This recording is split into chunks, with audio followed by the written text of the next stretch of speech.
विश्वामित्र जी का यज्ञ निष्काम यज्ञ, लोक कल्याण के लिए किया जाने वाला यज्ञ, वो यज्ञ पूरा हो गया। अब विश्वामित्र जी को चाहिए कि श्री राम और लक्ष्मण को अयोध्या लौटा करके दशरथ जी को सौंप दें कि तुमसे मैंने यज्ञ की रक्षा के लिए तुम्हारे पुत्रों को मांगा था, मेरे यज्ञ की रक्षा हो गई, अब इन पुत्रों को आपको मैं सौंपता हूं। पर ऐसा नहीं हुआ, यज्ञ पूरा हो गया। महर्षि विश्वामित्र के आश्रम में भगवान राम रुके हुए और जनकपुर से सूचना आई और विश्वामित्र जी ने भगवान श्री राम से कहा कि राम जनकपुर चलना है। महाराज कहां? बोले वहां भी यज्ञ हो रहा है, और जब तुम्हारा जन्म यज्ञ से हुआ है, यज्ञ के लिए हुआ है, तो जहां यज्ञ है वहां तुम्हें चलना ही पड़ेगा, उस पर पिता से पूछने की कोई आवश्यकता नहीं। उनके अधिकार की बात नहीं है, जहां भी यज्ञ में संकट है तुम्हें चलना है। और ये जनक का यज्ञ और ऊंचा यज्ञ है, ये समर्पण यज्ञ है। कुछ पाने के लिए यज्ञ, कुछ न पाने के लिए यज्ञ, और उससे भी आगे बढ़ करके देने के लिए यज्ञ। ईश्वर को भी समर्पित करने के लिए सर्वश्रेष्ठ यज्ञ जो है महाराज श्री जनक का, क्योंकि वो भगवान की शक्ति को भगवान को अर्पित करने के लिए, सीता को श्री राम को अर्पित करने के लिए ही महानतम संकल्प लिए हुए हैं। विश्वामित्र का दशरथ सकाम, विश्वामित्र निष्काम, और जनक जो है परम तत्वज्ञ, महानतम निष्काम कर्मयोगी और समर्पण की वृत्ति से प्रेरित श्री राम ने यह सुना। और उसका अर्थ क्या हुआ कि भाई किसी के घर में प्रीति भोज हो तो बिना निमंत्रण के जाइए, तो जाने वाले को भी संकोच लगता है और आने वाला भी पसंद नहीं करेगा। पर कहीं घर में किसी की आग लगी हुई हो और आप प्रतीक्षा करें कि उसके घर से निमंत्रण आवे तब हम आग बुझाने जाएंगे, तो इससे बढ़ के तो ना समझी की कोई बात नहीं होगी। जहां यज्ञ है, यज्ञ में निमंत्रण की आवश्यकता नहीं है। यज्ञ अगर देने का स्थान है, आहुति अर्पित करने का स्थान है।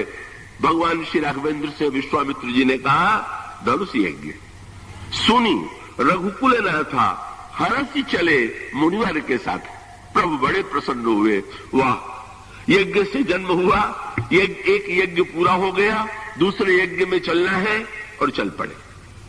और जब जनक नंदिनी सीता को भगवान श्री राम ने देखा तो भगवान श्री राम को गुरु जी का ही वाक्य याद था। भगवान श्री राम ने यही कहा कि तात जनक तनया यह सोई, धनुष यज्ञ यही कारण होई। और अगला वाक्य क्या कहा? पूजन गौरी सखी लई आई, करत प्रकाश फिरई फूलवाई। सीता जी, गोस्वामी जी ने एक बड़ा साहित्यिक और भावनात्मक सूत्र दिया। क्या? सीता जी के लिए यहां पर कुसुमाटिका में उपमा दी गई, कच्छभी गृह दीप शिखा जनु बरई। जब भगवान राम ने श्री सीता जी को देखा तो श्री सीता जी को देख करके कहा, लक्ष्मण, सीता जी को देख करके ऐसा लग रहा है कि जैसे छवि के गृह में दीप शिखा जल रही, छवि गृह दीप शिखा जन बरई। तो यहां पर एक सूत्र है। क्या? आरण्य कांड में स्त्री सौंदर्य की तुलना दीप शिखा से की गई। श्री सीता जी भी बहिरंग दृष्टि से नारी है, और उनको देख करके भगवान राम उनकी तुलना भी दीप शिखा से करते।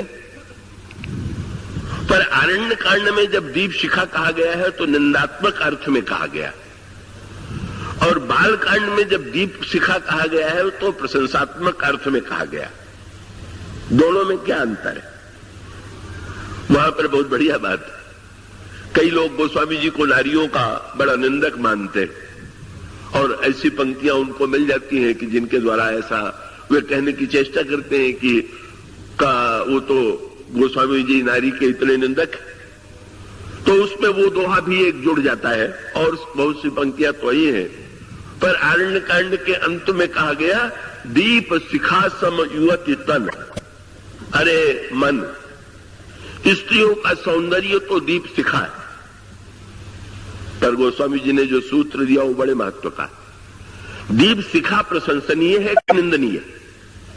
अरे भाई, दीप शिखा अगर न हो तो घर में उजाले ही न हो, व्यक्ति अंधेरे में ही बैठा रहे, दीप शिखा की निंदा कौन करेगा? पर सूत्र बड़े महत्व का है, और वो महत्व का सूत्र यह है कि दीप शिखा में दो बातें हैं। क्या? एक तो प्रकाश और दूसरे दाहकता है, जलाने की क्षमता है। तो बुद्धिमान व्यक्ति कौन है कि जो दीप शिखा को जला करके प्रकाश ले ले?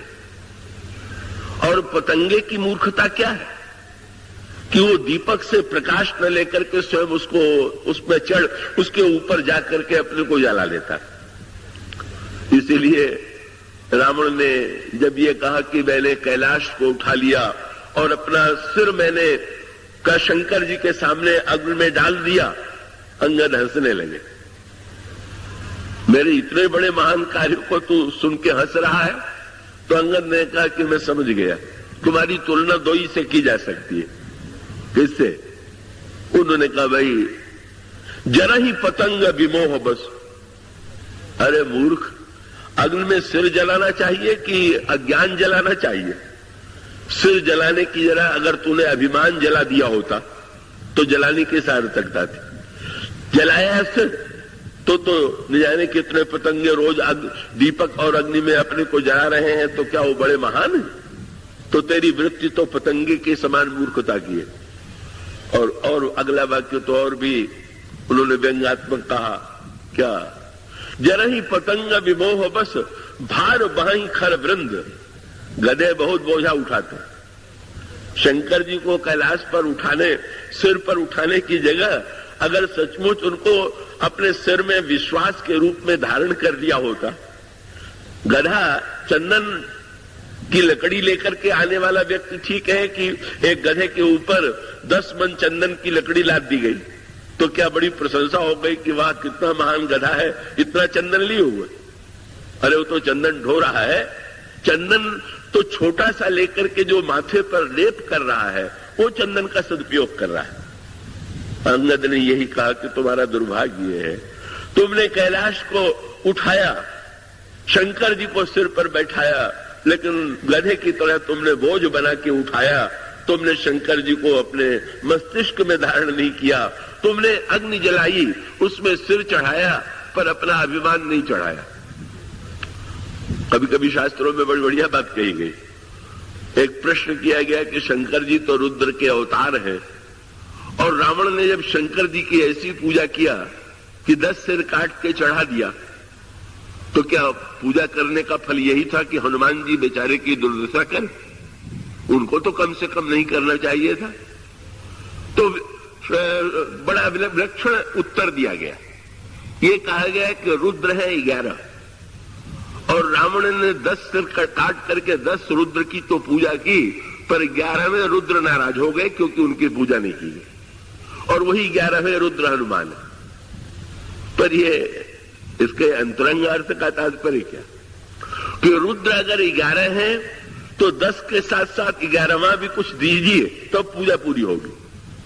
और उसका अभिप्राय ये है कि ये 11वां सिर 10 सिर है और एक अहंकार है। अगर रावण 11 को मिला करके ये अर्पित कर देता तो पूजा पूरी हो जाती। दाहकता लेने वाली वृत्ति रावण की और प्रकाश लेने की वृत्ति भगवान श्री राम के भक्तों की, इन दोनों वृत्तियों में ये अंतर है। भगवान कहते हैं ये तो बंदरिया है जो प्रकाश फैलाती है, और ऐसी स्थिति में भगवान राम की यज्ञ की भावना उनके जीवन में वहां पर भी परिचय देते हुए भी सुंदरता को देख करके भी वे कहते हैं कि कितनी पवित्र है, कितना अलौकिक इनका सौंदर्य है। भगवान का शब्द भी यही था, जासु विलोक की अलौकिक शोभा। इनका सौंदर्य लौकिक नहीं है, बड़ा दिव्य है। मेरे अंतःकरण में भी जिस सुंदरता को देख करके रस की सृष्टि हो गई, तो वो सौंदर्य कैसा होगा तुम इसकी कल्पना करो। तो गुरुजी इसको यज्ञ कह करके ले आए थे। गुरुजी ने एक ही दिन शब्द बदला। कब? पुष्प वाटिका के बाद दूसरे दिन जब जनक जी ने निमंत्रण दिया कि गुरु जी जो है राम और लक्ष्मण को लेकर के पधारे धनुष यज्ञ में, तब गुरु जी के मुंह से यज्ञ शब्द नहीं निकला। तब गुरु जी ने शब्द जो कहा वो आपने पढ़ा होगा क्या? भगवान राम से विश्वामित्र जी ने कहा ये स्वयंवर देखी जाई, सीता जी के स्वयंवर को चल के देखना चाहिए। गुरु जी से किसी ने पूछ लिया कल तक तो आप यज्ञ करते रहे, आज ये स्वयंवर कैसे कहने लगे? उन्होंने कहा स्वयंवर का अर्थ है कि कन्या स्वयं जिसका वर्ण करे। जब तक पुष्प वाटिका में श्री सीता जी ने राम का मन से वर्ण नहीं किया था तब तक यज्ञ ही था, पर जब सीता जी ने वर्ण मन से कर लिया तो स्वयंवर की दृष्टि से भी सीता का स्वयंवर शब्द अगर सार्थक हुआ तो आज होने जा रहा है।